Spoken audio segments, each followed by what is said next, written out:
Hey, what it do, man? Y'all gonna hate me for this. I always do this, right? Fuck nigga doing 3 videos on Glorilla, huh? Let's go. Let's go.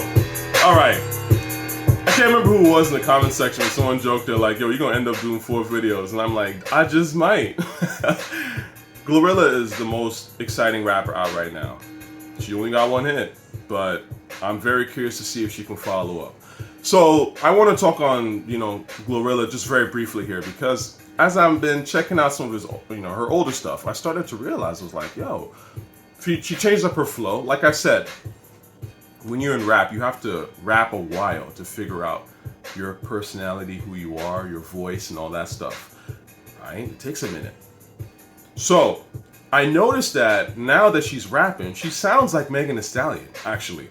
I think that's kind of when she figured it out, late last year type of thing, where it's like, oh, you know what? She just got into the right vocal pocket, and it takes a while.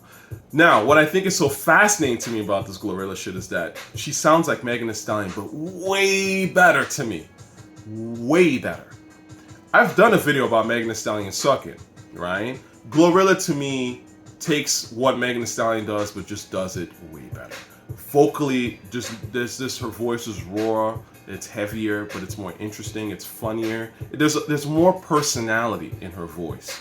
100%. Of course, the beats are harder. We already know this, right? Like, this beat was supposed to go to Megan Thee Stallion, and then Megan Thee Stallion's team kind of dropped the ball. So it's kind of interesting, right?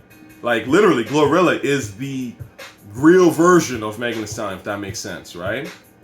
Because the problem is with Megan Thee Stallion, like I said in a lot of my previous videos, is that Megan Thee Stallion to me is not a real person. She doesn't rhyme like a real person. And that's fine in the pop world, right? Where you have this sort of aspirational, I'm a hottie type thing.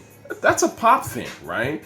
A lot of people, they need that shit. They like that escapist, pop. But it's pop. Again, it's not real hip hop. Hip hop is about people, real people. Do you know what I'm saying? And that's why when you have someone like a Glorilla that comes out and reminds people like, oh shit, this is what a real person looks like and this is what a real person sounds like. You gotta be a real person to really win in hip hop. Do you know what I'm saying? And this is what I mean with Glow. I've said this, it's just taking the elements that Megan Thee Stallion had, but just doing them better. Do you know what I'm saying? Having lines that actually hit, using some wit. Because again, the problem I have with Megan Thee Stallion is that vocally I don't give a fuck about what she says. The beats obviously are not my cup of tea. They're pop beats. They're oriented to people who don't really listen to rap, or casually listen to rap, like I've said. Whereas somebody who really listens to rap like myself, I heard this beat and I go, damn, this shit is hot. Do you know what I'm saying? It's aimed at somebody like me. Do you know what I'm saying? And then of course, like I said, the wit. Just the shit that Glow says, that means she's scared, she won't come outside. That means she's scared, right? You know what I'm saying? Anyway, life's great, but it's still good. Megan Thee Stallion will never say some funny shit like that, because Megan Thee Stallion is too busy being perfect. And kind of a perfect robot, if you ask me. Doesn't really have much of a personality. And personality wins the game. Ladies, same shit. You know what I'm saying? We all love a cute chick. Don't get me wrong, okay? We're men. Whatever it is you like. Beauty goes, can go quite a bit for you. But at the end of the day, what's going to really win you is some personality, some actual fucking charisma. You know what I mean? Moving on. Let's talk about King Combs. I have no idea who King Combs makes music for. I gotta be honest with you, you know what I'm saying? When I saw that Kodak Black song that he did, I was like, why? What was the motivation for this? Did anyone ask for this? Is this gonna chart? Is it gonna do well for him? Hey, if it does well for him, I guess. It's not obviously aimed at me. I'm too old to give a fuck, I guess. But that song is whack as fuck. I mean, I'm gonna be honest with you. And this is no, shot to King Combs, do you, homie? You know what I'm saying? Whatever it is. But it just feels, it's a little strange, because I'm like, I haven't heard from King Combs in a while. He doesn't seem to release music. It's almost like whenever he feels like releasing music, he releases music. And he can afford to do that. I'm sure he's, super rich. He's got a great father in this rap shit who's a legend. So he's just kind of like, put out a song. But then if you're going to just put out a song once every 3 years or just at a random, Why put out a retread of a freaking Lil Kim record that's classic, right? Like, why not just put out some, like, original shit? You know what I'm saying? Or something really different. I don't know. I'm not sure what the game plan is. I would love for someone to, like, ask him on the radio and be like, who do you make music for? Really? Like, anyway, moving on. Hoffa. You know what's interesting? Again, people hate on Flex. Flex got a good ear, man. I tried to listen to a bunch of Hoffa records. They were trash. This is by far the best song I've heard from the dude. So, let's go. Yeah. You know, I'm still waiting to see what the song actually, you know, reveals itself to be, you know? But I remember when Flex was playing it, I was like, yeah, this shit go. This beat goes.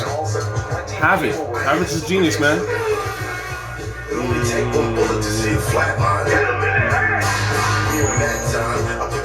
One beat can make a difference, big time.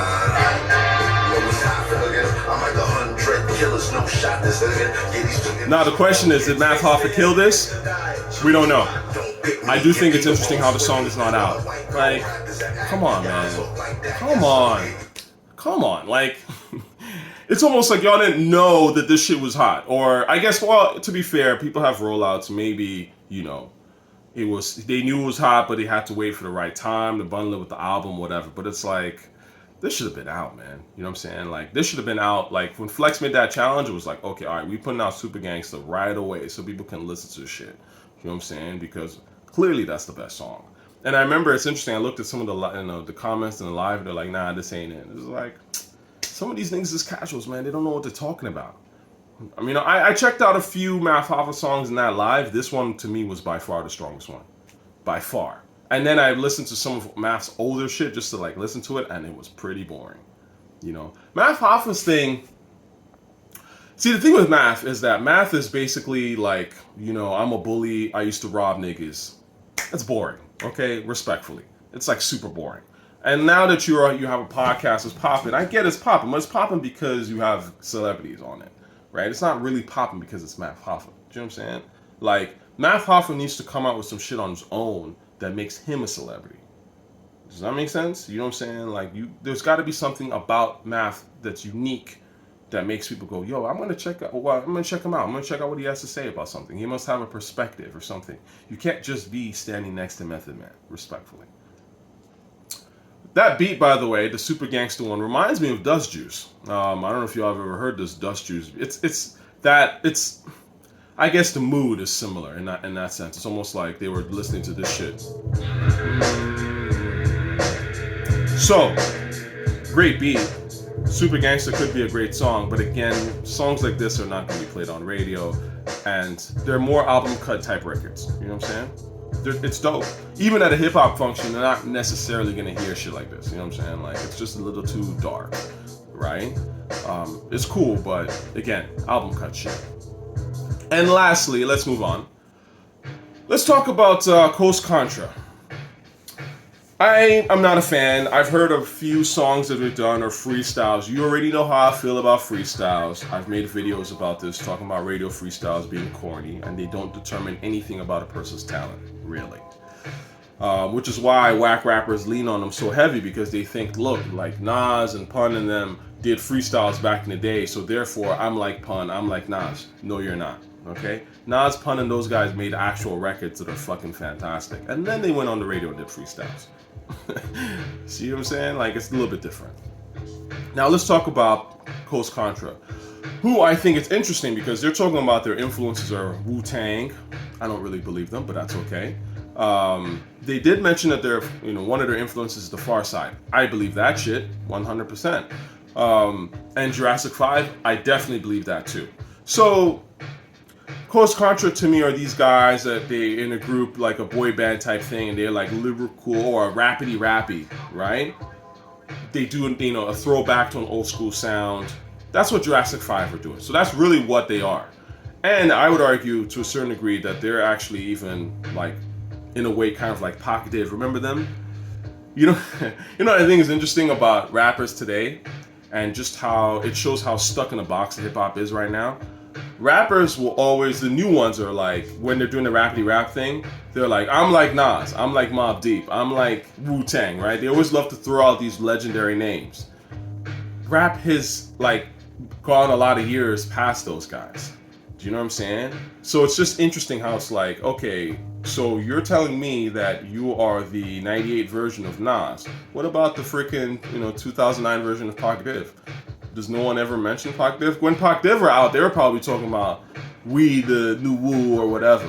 But it's just interesting. Like, it's like these new rappers come out, they do this thing where to make themselves seem legendary or whatever, like, oh, we are throwback to the legendary shit. And then the new generation after them does the same throwback to the same old shit. And nobody remembers that Pac Div or Coast Contra are out. It is what it is. But we'll see where they go. I think two of the members in that group are Razzkaz's kids. So, like I said, I love Razzkaz. I fucks with Razzkaz music. Obviously he's a legendary rapper in his own right. Let's see if the kids can do something nearly as cool. So far, not seeing it, but that doesn't mean that they can't make a great song or something like that. But again, it's got to be in them. They got to have the personality and the love for the culture, the genre, to really come up with something new. Because again, it's about being different. If anything I stress on this channel, hip hop is about being different. That's the number one fucking rule. For you to come out and be like, I'm like this dude, it's corny. It should only be like, I'm like this dude but better. Or I'm like this dude but I took it in a different direction. You know what I'm saying? Not like I'm like this dude and then it ends there. Because it's like, oh, okay, well, if you're like that dude, then why don't I listen to that dude? Because you're not up to par. Do you know what I'm saying?